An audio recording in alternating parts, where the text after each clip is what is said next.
Shalom adik-adik. Shalom. Gimana nih kabarnya? Luar biasa. Asik. Kalau luar biasa, yuk kita siap untuk beribadah pada pagi hari ini. Kita tutup mata, lipat tangan, kita berdoa. Tuhan Yesus, terima kasih Tuhan buat berkat-Mu Tuhan, buat kesehatan-Mu Tuhan, sehingga kami boleh memuji dan memuliakan Engkau pada pagi hari ini Tuhan, di ibadah sekolah minggu ini Tuhan Yesus. Tuhan, berkati kami Tuhan, berkati guru kami Tuhan yang melayani Engkau ya Yesus. Berikan kami kekuatan untuk mengikuti acara dari awal, pertengahan hingga akhir Tuhan Yesus. Kami siap untuk memuji Engkau. Haleluya. Amin. Nah, sekarang Mbak Esther mau ngajarin lagu baru nih. Judulnya Mata Tuhan Melihat. Kita belajar bareng-bareng ya.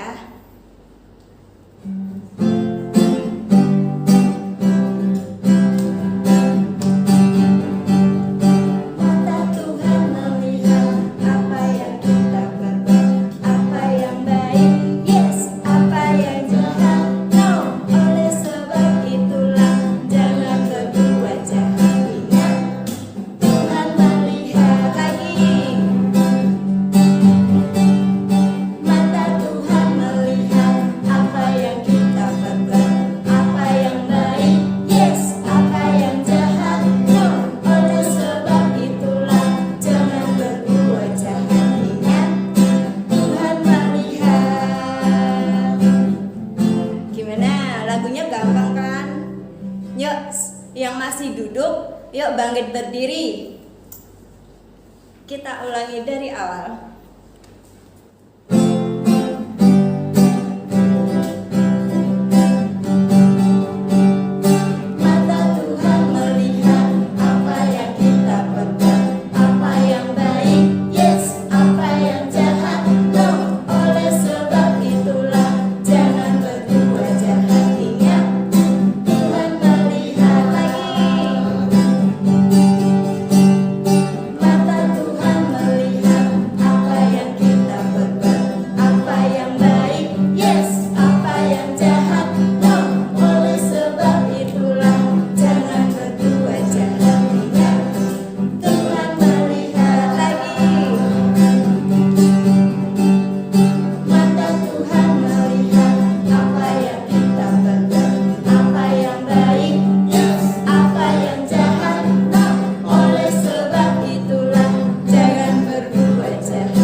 Asik. Kita angkat pujian bertambah-tambah dalamnya. Dalamnya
Tuhan, tolong memberkati guru kami yang akan menyampaikan firman-Mu. Semoga firman-Mu bisa menjadi berkat bagi kami dan meremah dalam hati kami. Terima kasih Tuhan, terima kasih Yesus. Kami sudah berdoa dan bersyukur. Haleluya. Amin. Selamat pagi. Semangat ya. Sudah memuji Tuhan, sudah memuliakan nama Tuhan. Sekarang tiba saatnya kita siapkan hati kita siapkan pikiran kita untuk kita fokus menerima kebenaran firman Tuhan. Siapa yang bangun tidur langsung berdoa? Pinter. Kakak percaya semuanya anak Tuhan, terlebih rayon 3 ini semua rajin bangun tidur, langsung yang dicari Tuhan Yesus berdoa, mengucap syukur. Dan sekarang kita mau belajar tentang kebenaran firman Tuhan. Siapkan Alkitabnya. Yang belum diambil Alkitabnya boleh diambil dulu. Nah, sudah diambil? Kita mau buka Alkitab kita di Matius 3 ayat 1 sampai 12. Ayo, sudah baca Alkitab belum? Nah, sekarang kita mau baca bersama-sama ya. Yuk kita baca yuk. Kita baca dari judulnya. Judulnya apa? Pinter, Yohanes Pembaptis. Yuk. Pada waktu itu tampillah Yohanes Pembaptis di padang gurun Yudea dan memberitakan, bertobatlah sebab kerajaan surga sudah dekat. Sesungguhnya dialah yang dimaksudkan Nabi Yesaya ketika ia berkata, ada suara yang berseru-seru di padang gurun, persiapkanlah jalan untuk Tuhan, luruskanlah jalan baginya. Yohanes memakai jubah bulu unta dan ikat pinggang kulit, dan makanannya belalang dan madu. Maka datanglah kepadanya penduduk dari Yerusalem, dari seluruh Yudea, dan dari seluruh daerah sekitar Yordan. Lalu sambil mengaku dosanya, mereka dibaptis oleh Yohanes di sungai Yordan. Ketika waktu ia melihat banyak orang Farisi dan orang Saduki datang untuk dibaptis, berkatalah ia kepada mereka, hai kamu keturunan ular beludak, siapakah yang mengatakan kepada kamu bahwa kamu dapat melarikan diri dari murka yang akan datang? Jadi hasilkanlah buah yang sesuai dengan pertobatan. Dan janganlah mengira bahwa kamu dapat berkata dalam hatimu, Abraham adalah bapa kami. Karena aku berkata kepadamu, Allah dapat menjadikan anak-anak bagi Abraham dari batu-batu ini. Kapak sudah tersedia pada akar pohon, dan setiap pohon yang tidak menghasilkan buah yang baik pasti ditebang dan dibuang di dalam api.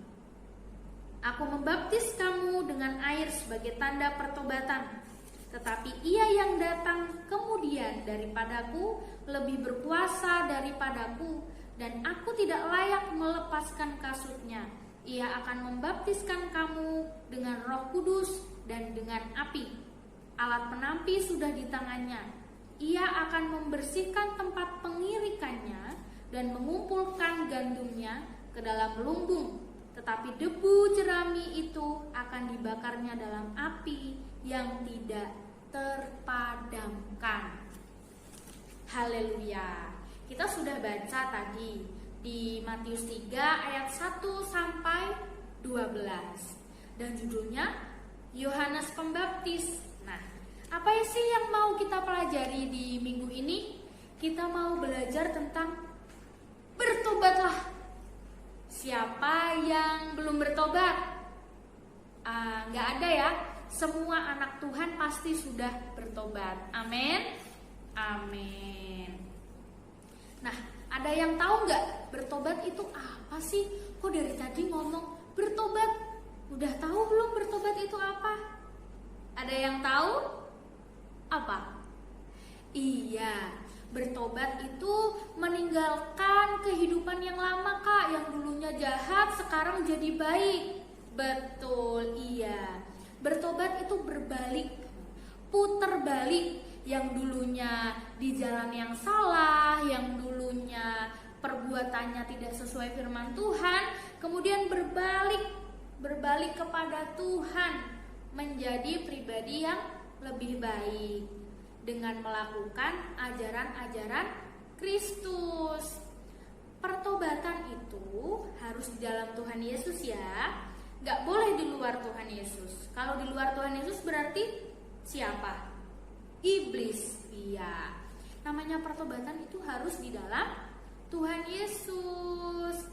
Nah, kita mau belajar.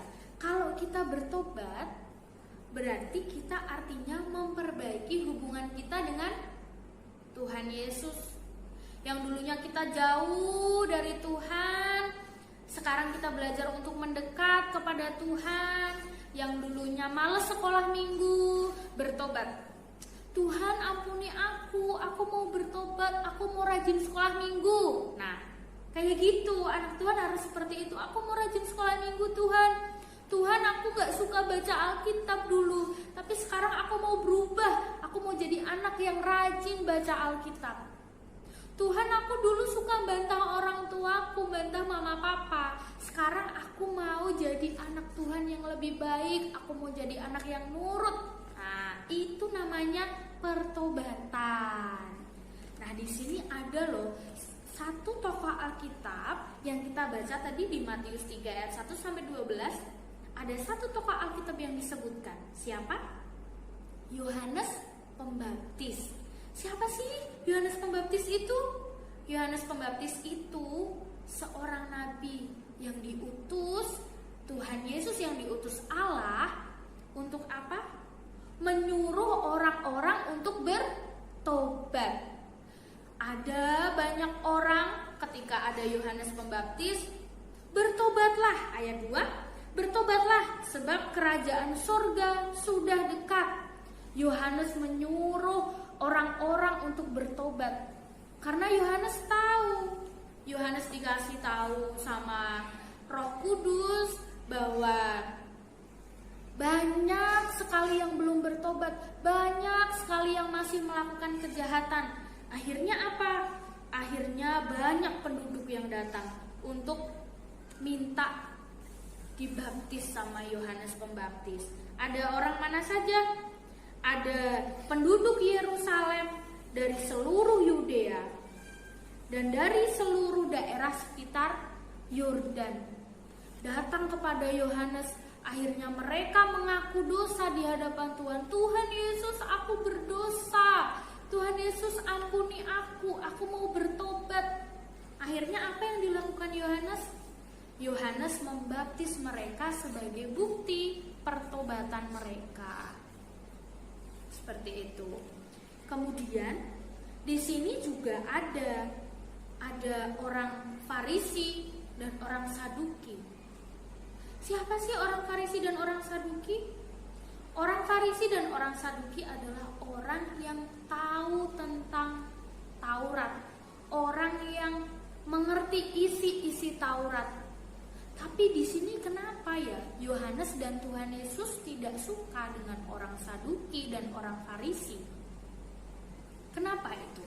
Ada yang tahu? Tuhan Yesus tidak suka dengan orang Farisi dan orang Saduki. Mereka tahu firman, mereka pintar.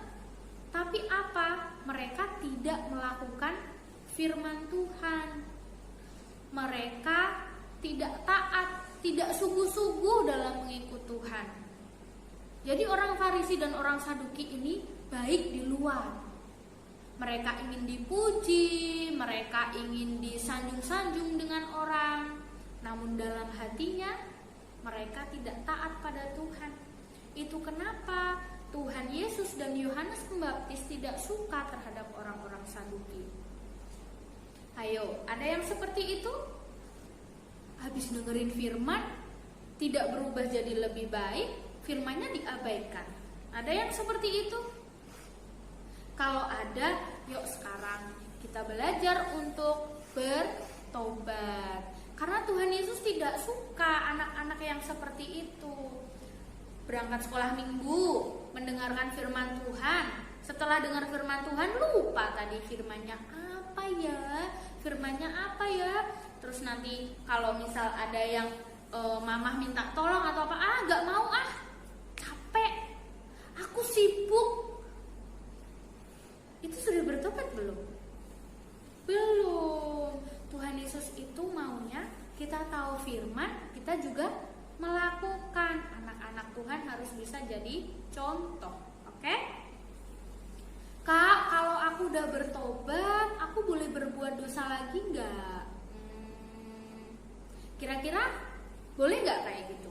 Udah bertobat, boleh dosa lagi nggak? Tentu tidak boleh.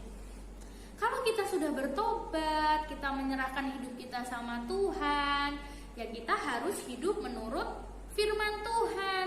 Kalau kita berdosa lagi berarti kita bertobat atau tidak? Kalau kita berbuat dosa lagi berarti kita belum bertobat. Itu temannya siapa? Temannya iblis, temannya setan. Setan itu suka memberontak, makanya namanya setan. Nah, kalau kita anak-anak Tuhan bertobat, kita harus belajar menjauhi dosa. Setiap kali mau buat dosa, oh iya, aku sudah bertobat, Tuhan tolong jagai aku.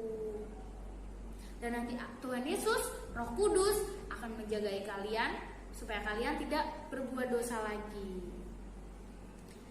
Di sini kalau kita benar-benar mau mengikut Tuhan, yang perlu kita lakukan adalah satu, kita harus bertobat. Kita harus melakukan pertobatan.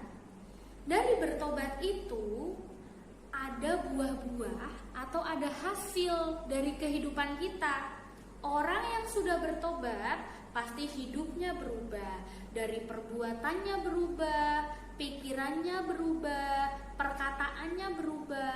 Apapun yang dilakukan itu berdasarkan firman Tuhan. Sudah mulai, aku gak boleh ngomong yang jorok, aku gak boleh berpikir yang buruk, aku harus berbuat baik karena Tuhan Yesus sama aku. Kalau kalian bertobat, Tuhan Yesus itu ada dalam hidup kalian. Jadi hidup kalian itu miliknya Tuhan. Jadi kita melakukan segala sesuatu itu untuk Tuhan. Biar Tuhan senang, kita harus melakukan yang terbaik buat Tuhan Yesus. Tadi kalau bertobat harus ada perubahan, ada perubahan diri, ya. Nah, sekarang siapa yang belum bertobat? Yuk kita belajar untuk bertobat. Pagi hari ini kita mau ambil komitmen, kita mau sungguh-sungguh di dalam Tuhan, kita mau belajar jadi anak yang taat. Bukan ketika kita mau dilihat baik sama orang, tapi kita mau belajar taat untuk menyenangkan hati Tuhan, begitu. Nah, firman-Nya pagi hari ini kakak rasa cukup. Jadi sekarang kita mau bahas tentang ayat hafalan. Yuk, ayat hafalannya kita boleh buka di Lukas 5 ayat 32. Di Lukas 5 ayat 32. Yuk kita baca sama-sama ya. 1, 2, 3.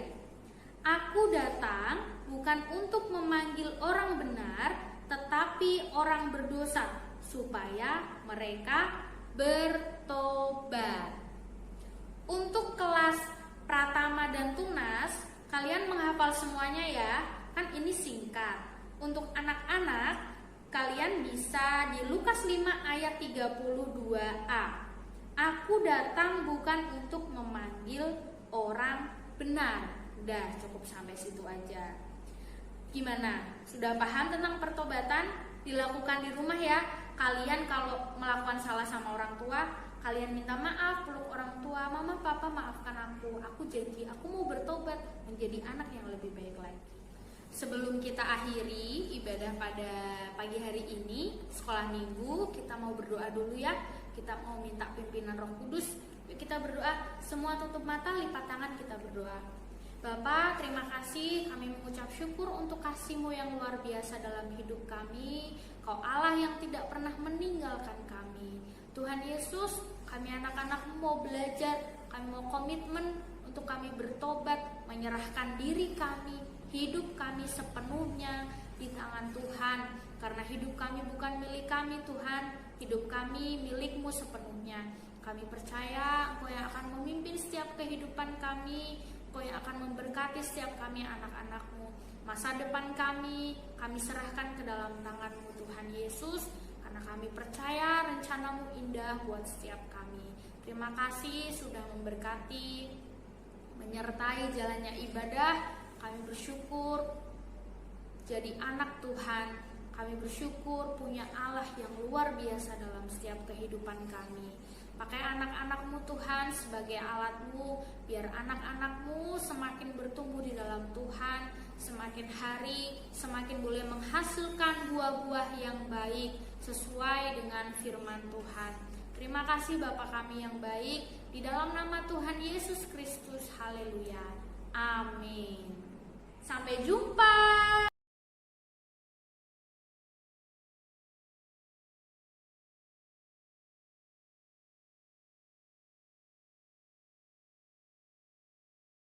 Shalom adik-adik, pagi ini kita mau mendengarkan pengumuman challenge. Yang pertama, untuk kelas kanak-kanak. Sudah siap? Sudah. Oke, kita mulai ya. 1, 2, 3.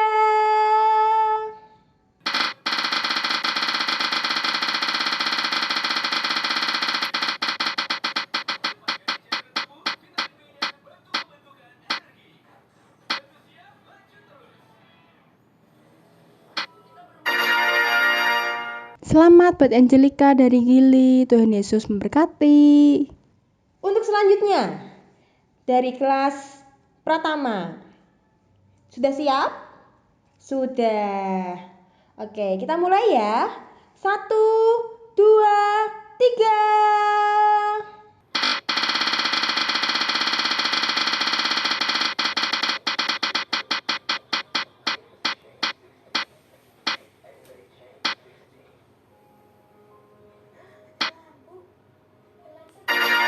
Selamat buat Angel dari Karmel, Tuhan Yesus memberkati. Untuk selanjutnya, dari kelas Madya dan Tunas. Sudah siap? Sudah. Oke, kita mulai ya. 1, 2, 3.